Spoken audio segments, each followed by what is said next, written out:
La preeminencia en el paisaje de un gran cúmulo circular de tierra que rodeaba toda la corona de este monte de Viladonga delataba la existencia de un castro bajo los cultivos. Además, había una larga tradición de objetos antiguos encontrados aquí por los habitantes del entorno. Especialmente un torques de oro de considerable valor arqueológico, que confirmaba la presencia de un yacimiento importante aún por estudiar. Las primeras excavaciones comenzaron en el año 1971 y fueron seguidas por otras campañas en los años 80, 90 y 2000, que sacaron a la superficie los restos de un poblado que ocupaba toda la corona del monte. Las estructuras y objetos encontrados en las sucesivas excavaciones aportan datos que es preciso ordenar e interpretar. La comparación con otros castros, además de la geología, la historia y el conocimiento del entorno, ayudará a los arqueólogos a documentar el modo de vida de los antiguos habitantes de Viladonga.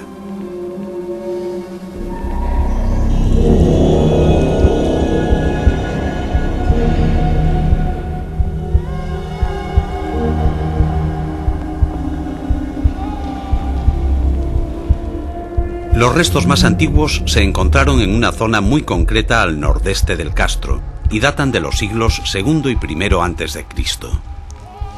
Parece que el lugar fue habitado al menos desde la Edad de Hierro, pero estos restos antiguos son pocos y no sugieren que hubiera ningún asentamiento importante en aquella época. De hecho, es evidente que las edificaciones y estructuras de Viladonga son posteriores. La mayoría de las edificaciones son cuadrangulares y junto a ellas aparecieron restos de tejas de barro que fueron introducidas por los romanos. En las casas de planta circular, la cubierta estaba sostenida por un mástil central y una armadura de madera. Sobre ella se disponían capas superpuestas de paja y cereales, ramas de árboles, palos y retama, que se aseguraban usando cuerdas tensadas con pesas de piedra. En las edificaciones cuadrangulares, las cubiertas de teja se colocaban sobre una estructura de madera, apoyada directamente sobre los muros. Algunas de estas construcciones tienen esquinas en ángulo recto, lo que no fue común hasta la época tardorromana. Viladonga se muestra como un poblado ejemplar de la integración de la cultura castreña en la Galicia romanizada. A pocos kilómetros de Viladonga, en el siglo III después de Cristo, se construía la muralla de Lucus Augusti, la importante capital de Galaequia. En esta época, los castros van quedando en minoría frente a las villas rurales y los núcleos urbanos, que crecen con la definitiva romanización del noroeste.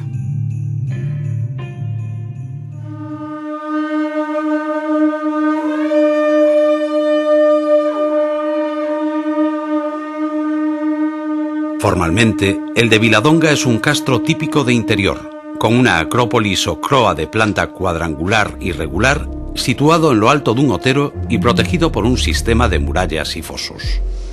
La muralla principal es un enorme cúmulo lineal de tierra que tiene por su cara interior unos gruesos muros de piedra de pizarra. La segunda muralla es también de tierra por fuera, pero tiene un muro de piedra interior al menos en el lado este del castro. La tercera y la cuarta muralla del lado este están construidas con piedra y tierra sin asentar. Los fosos están excavados en forma de U, en la roca de pizarra natural, y conforman, con las murallas, un sistema defensivo bien articulado que se repite hasta 3 veces en los lados nordeste y sureste del castro. Sin embargo, más que elementos defensivos, las murallas parecen ser cuestión de prestigio y simple delimitación territorial. En los lados oeste y sur se conservan unos amplios antecastros, tradicionalmente vinculados a los usos agrícolas y ganaderos, aunque en las últimas campañas han aparecido algunas construcciones con usos aún no definidos. Puede hablarse de una rudimentaria urbanización en el interior del castro, con 2 pasos principales que cruzan la acrópolis de norte a sur y de este a oeste, y un camino a modo de ronda interior. Alrededor de estos caminos se distribuyen las viviendas organizadas en barrios o conjuntos habitables, posiblemente pertenecientes a grupos familiares. En la etapa de máxima ocupación, en Viladonga pudieron llegar a convivir entre 200 y 250 personas. En los cierres de las viviendas aparecen bloques de cuarzo blanco que asientan y fortalecen la cimentación. Podrían servir para marcar zonas de tránsito o quizás tener también algún significado simbólico. Destaca una construcción mayor que las otras y de planta muy alargada. Su función es todavía una incógnita. Pudo tener un uso social como lugar de reunión o incluso religioso, o ser simplemente un silo comunal de almacenaje. Quizá estas dudas se resuelvan con el hallazgo de nuevos restos.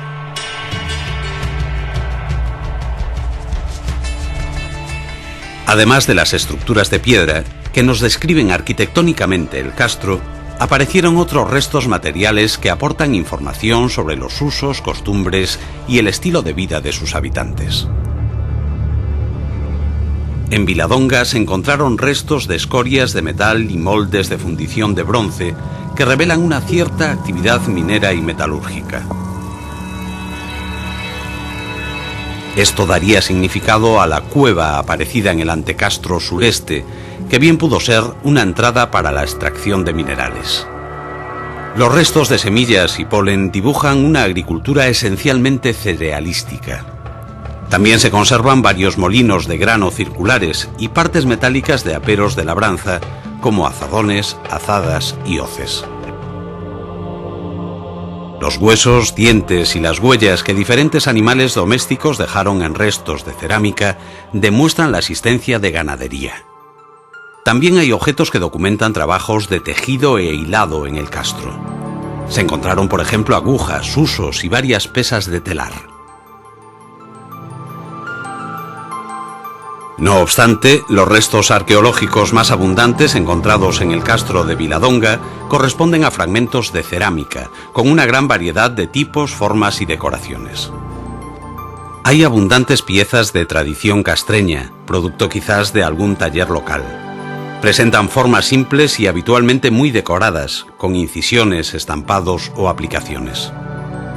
También se encontraron piezas de cerámica común romana hechas en torno, de formas variadas y decoración sencilla. Entre ellas, ánforas de base plana en las que posiblemente llegarían al castro productos de introducción romana, como el vino, el aceite o el trigo.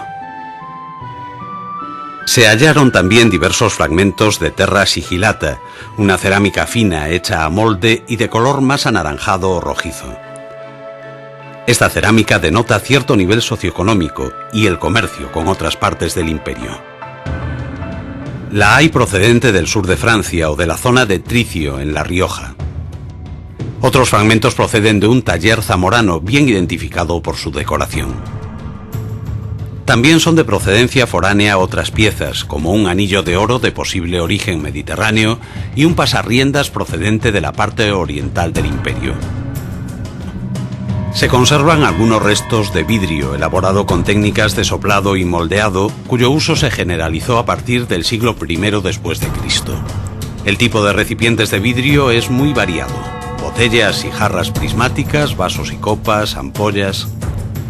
Esta actividad de intercambio es corroborada además por la aparición de monedas. De más de 1.800 ejemplares encontrados, solo 182 presentan un estado de conservación que permite identificarlos sin dudas.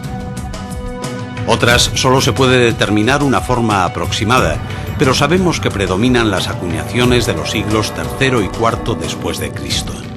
Se encontraron también joyas, piezas ornamentales y complementos de la vestimenta, algunas de tradición puramente castreña, como los torques y arracadas, y otras mucho más vinculadas con el mundo romano: prendedores de cabello, cuentas de collar y anillos de metal o de azabache, hebillas de cinturón, botones, pasadores y fíbulas. La aparición de juegos de tablero en el castro pone de manifiesto la afición de sus habitantes por los juegos de azar e inteligencia en su tiempo libre. Respecto a sus creencias, suponemos por fuentes históricas que serían una combinación de ritos indígenas con asimilación de cultos romanos. Algunas piezas, como los amuletos, se asocian a estas actividades de carácter ritual o de culto. Ya tenemos un retrato del castro en su época. Los numerosos hallazgos tardorromanos fijan su etapa de esplendor entre los siglos III y V después de Cristo. La actividad artesana, junto a las labores agrícolas y ganaderas documentadas, permiten concluir que la sociedad de Viladonga se caracterizaba por una economía de autoabastecimiento, complementada con intercambios comerciales.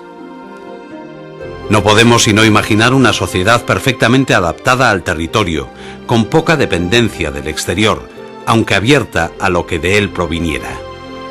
Es decir, no podemos sino ver un espejo en el que se mira cualquier aldea tradicional del interior gallego. ¿Quién sabe cuánta información y cuántos restos permanecen aún enterrados en el castro de Viladonga? Todavía quedan silencios importantes en el relato. Desconocemos, por ejemplo, la localización de la necrópolis, su cementerio. De hecho, buena parte del sureste de la Acrópolis está aún sin excavar. Puede que en los próximos trabajos arqueológicos se descubra alguna pieza que aporte nuevos datos o que cuestione alguna de las conclusiones de los estudios hechos hasta ahora. La investigación continúa y poco a poco se va detallando la imagen de nosotros mismos que nos proporciona el castro de Viladonga.